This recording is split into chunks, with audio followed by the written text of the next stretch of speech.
저는 30대 중반까지는 정말 대충 살았습니다. 꿈도 희망도 목표도 없었고요. 시간 나면 무조건 게임만 하면서 살았어요. 이게 그 시절의 제 방인데요. 이렇게 청소도 안 하고 밥도 잘 안 먹고 잠도 잘 안 자면서 게임만 했었죠. 게임대회 출전도 자주 했고요. 덕분에 방송도 한 번 탈 수 있었습니다. 이렇게 살다가 저는 34살에 철이 들었거든요. 34살 이전과 그 이후의 삶이 완전히 다른 사람이 됐습니다. 예전엔 연봉으로 3천만 원을 벌었지만 지금은 한 달에 그 몇 배의 돈을 벌 때도 있고요.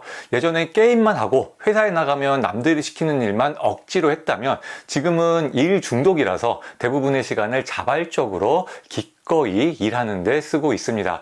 지금 돌이켜봐도 정말 끔찍하리만큼 게으른 인간이었던 제가 어떻게 이처럼 다른 삶을 살게 됐는지 저 스스로도 믿기지 않을 때가 많은데요. 저도 예전에 인생을 바꾸고 싶어서 끌어당김의 법칙이나 미라클머니 이렇게 자기계발서에 나오는 것들도 몇 번 시도를 해봤거든요. 그런데 제가 워낙 의지가 없다 보니까 아무런 소용이 없더라고요. 결국 돌이켜보면 제 삶을 달라지게 한 요소는 딱 한 가지밖에 없었습니다. 저는 29살에 대학교 졸업을 하고요. 1년 동안 백수 생활을 했습니다. 구직 활동을 하긴 했지만 게임을 하다가 너무 질릴 때 한두 번씩 대충 원서를 쓰는 정도였어요. 그렇게 백수 생활을 하다 보니까 집에도 눈치가 보이고 더 이상 이렇게 살면 안 되겠다 싶은 생각도 가끔은 들더라고요. 그런데 또 열심히 해야지 생각은 하면서도 계속 내일로 미루는 거예요. 그렇게 대충 살다가 지인이 중소기업을 하나 소개시켜줬는데요. 그냥 거기에 면접 보고 취업을 했습니다. 지방에 위치한 플라스틱 제조 회사였는데 처음부터 만족스러운 회사는 아니었어요. 급여가 170만 원밖에 안 됐고 공장에서 몸 쓰는 일도 많았고요. 지방에서 일하는 것도 마음에 안 들었고 납품하는 업체에게 갑질도 참 많이 당했습니다. 그러다가 어느 날 저희 회사를 10년 넘게 다닌 40대 차장님이 저에게 그런 얘기를 하는 거예요. 야, 나는 월급 300만 원만 넘게 받으면 소원이었겠다. 그러시는데 이게 남일 같지가 않더라고요. 제가 10년 뒤에 딱 차장님의 처지가 될 게 눈에 보였던 거죠. 그래서 저는 그때부터 서울에 있는 누구나 알만한 회사에 취업하는 것을 목표로 삼았습니다. 그러면 그걸 목표로 열심히 취업 준비를 하면 되는데 저는 정말 멍청하게도 그냥 퇴사를 먼저 해버렸어요. 입사하고 6개월 만에 벌어진 일입니다. 저는 그때 퇴사하고 두어 달만 열심히 준비하면 충분히 제가 원하는 회사에 취업할 수 있다고 자신했거든요. 그 전과는 다르다고 생각했어요. 왜냐하면 회사 다니면서 그래도 제가 좀 철이 들고 간절해진 줄 알았거든요. 택도 없는 얘기였죠. 제가 진짜 철이 들었다면 퇴사를 안 하고 회사 다니면서 이직 준비를 했을 테니까요. 돌이켜보면 그냥 회사 다니기 싫으니까 하루라도 빨리 때려치고 싶어서 다른 데 취업할 수 있다고 저 자신을 속였던 것 같아요. 진짜 한심한 놈이죠. 그런데 막상 퇴사하니까 어때요? 꼴에 그동안 고생했다고 한 달은 푹 쉽니다. 밤새 게임만 했어요. 그 다음 한 달은 나름대로 원서도 좀 쓰고 취업 준비도 좀 했습니다. 딱 그 한 달 뿐이었어요. 한 달 동안 원서 몇 개 쓴 게 다 떨어지니까 다시 또 패배감이 몰려들더라고요. 역시 요즘에 취업이 쉽지 않아. 취업난이 이렇게 심한데 정부는 뭐 하는 거야? 이게 나라야? 이렇게 또 취업난 핑계를 대면서 하루하루 게임하는 시간이 늘어났습니다. 그렇게 저는 1년 동안 또 백수 생활을 하게 돼요. 그때 제 자신의 모습을 생각하면서 지금 또 얘기를 하려니까 너무 한심하고 진짜 막 성질이 나네요. 그러던 어느 날 오랜만에 친구들 모임에 나가게 됩니다. 취업을 못한 게 창피해서 친구들을 거의 만나지 않던 시기였거든요. 그날따라 집에서 게임만 하는 게 너무 심심했던 거죠. 그때가 30살이었는데 제 친구들이 다들 공부도 잘하고 열심히 사는 친구들이 많아서요. 저 빼고는 거의 다 좋은 회사에 취업을 했었어요. 그 중에 저와 가장 친하게 지내던 친구 하나가 있었는데 그 친구도 3달 전에 프랜차이즈 회사에 입사를 한 상태였습니다. 그런데 그 친구가 술을 좀 먹더니 저에게 다짜고짜 이런 얘기를 하는 거예요. 야, 너는 취업도 못한 놈이 쪽팔리지도 않냐? 어떻게 술자리에 나올 생각을 하냐? 저는 정말 얼굴이 막 화끈거리면서 쥐구멍에라도 숨고 싶었지만 오기가 생기더라고요. 야, 나도 열심히 하고 있어. 정말 열심히 하다가 잠깐만 바람 쐬러 나온 거야. 뭐 하루도 못 쉬냐? 그런데 그 친구가 더 세게 나오는 겁니다. 네가 그러니까 안 되는 거야, 임마. 친구가 조언을 해줘도 들을 생각을 안 하고 그냥 지가 다 봤대요. 아주 흥선대원군 같은 놈이야, 저거. 말을 하면 좀 들어. 네가 그렇게 똥꼬집만 부리니까 아직도 취업을 못하고 그따구로 살고 있는 거 아니야? 그러면서 정말 막 할 말 못할 막 다 퍼붓는데 제가 너무 치욕스럽더라고요. 아마도 그날이 제 인생을 통틀어서 가장 분노가 치밀어 올랐던 날이었습니다. 저는 밤새 한숨도 못 자고 그 친구에게 어떻게 복수를 할지 생각을 했어요. 그냥 지금 가서 확 패버릴까? 아니면 다른 친구들에게 그 친구의 약점을 까발려 버릴까?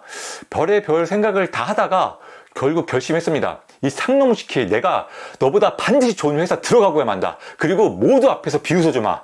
그렇게 결심하고 그날부터 진짜 게임을 하나도 안 하고 난생 처음으로 치열한 구직 활동을 하기 시작했습니다. 원서를 쓸 수 있는 대로 다 쓰고요. 토익 공부도 열심히 하고 자기소개서 쓰는 방법도 공부를 많이 했어요. 그렇게 몇 달이 지난 어느 날 그 친구가 다니던 프랜차이즈 회사에 채용 공고가 뜬 거예요. 솔직히 그 회사도 제 스펙으로는 들어가기 어려운 회사였거든요. 그런데 그동안 원서 썼던 회사들이 다 떨어지기도 했고 현실적으로 그 회사에 취업하는 것이 제가 할 수 있는 마지노선이라는 생각이 들더라고요.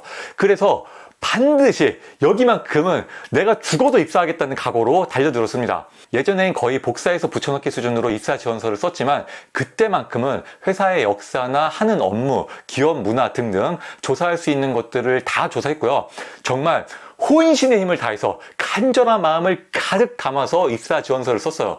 간절한 마음이 통했는지 정말 오랜만에 원서가 통과해서 저는 면접을 볼 수 있었습니다. 그리고 면접을 보러 가기 전에도 정말 목숨 걸고 준비를 했어요. 그 친구에게도 어떻게 면접을 봐야 그 회사에 합격할 수 있는지 여러 가지 팁을 받기도 했고요. 자존심이 좀 상하긴 했는데 그만큼 간절했던 거죠.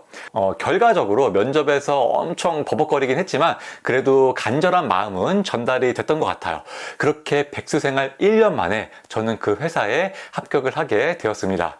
제가 이때 느꼈던 게 하나 있어요. 사람이 쉽게 변하지 않잖아요. 그런데 분노를 하니까 사람이 변하더라고요. 인간이 가지고 있는 대표적인 감정이 희로애락, 이렇게 네 가지가 있단 말이죠. 기쁨, 분노, 슬픔, 즐거움.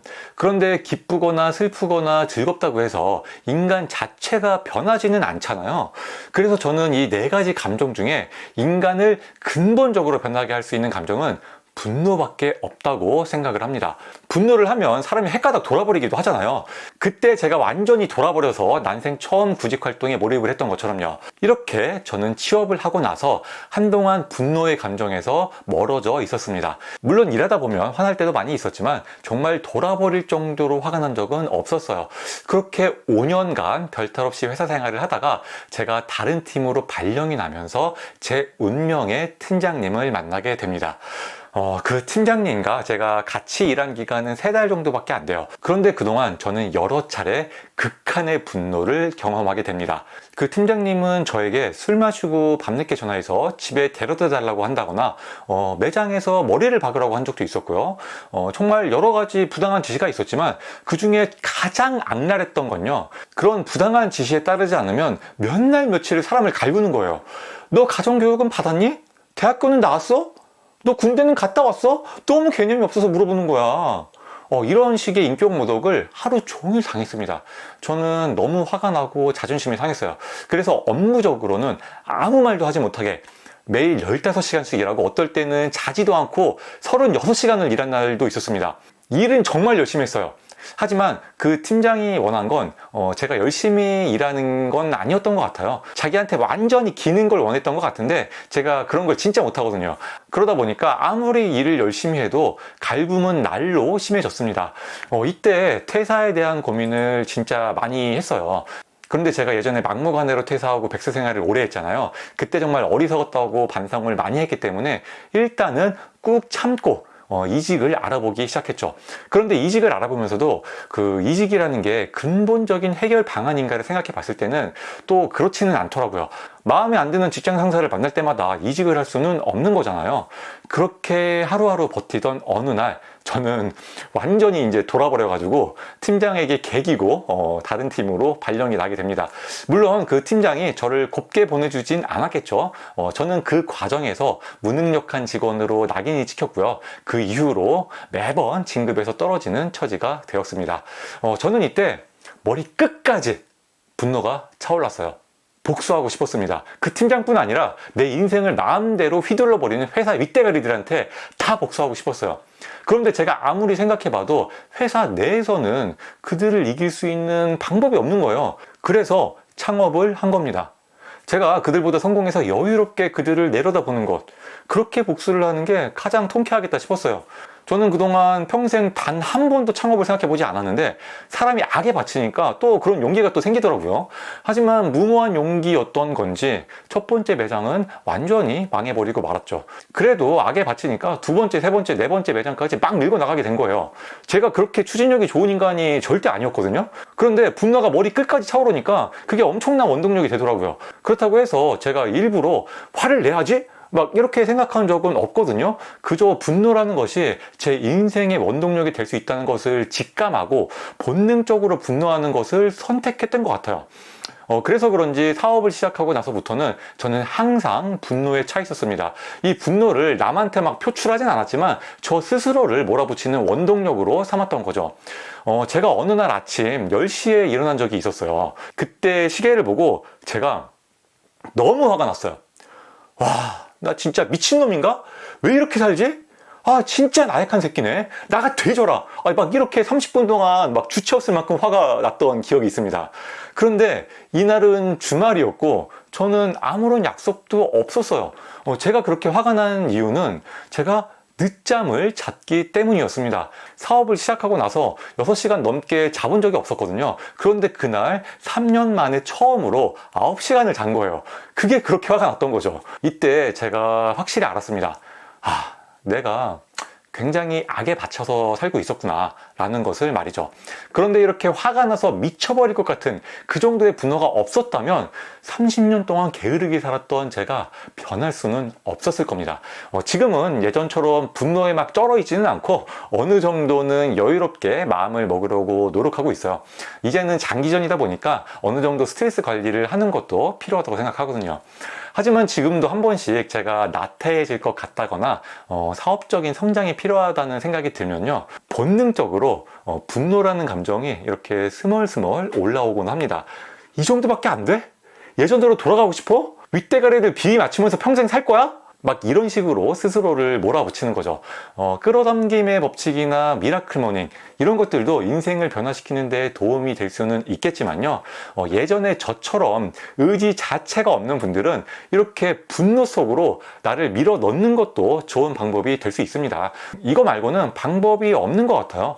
의지가 없는 사람을 좋게 타일러서 바꿀 수는 없는 거잖아요.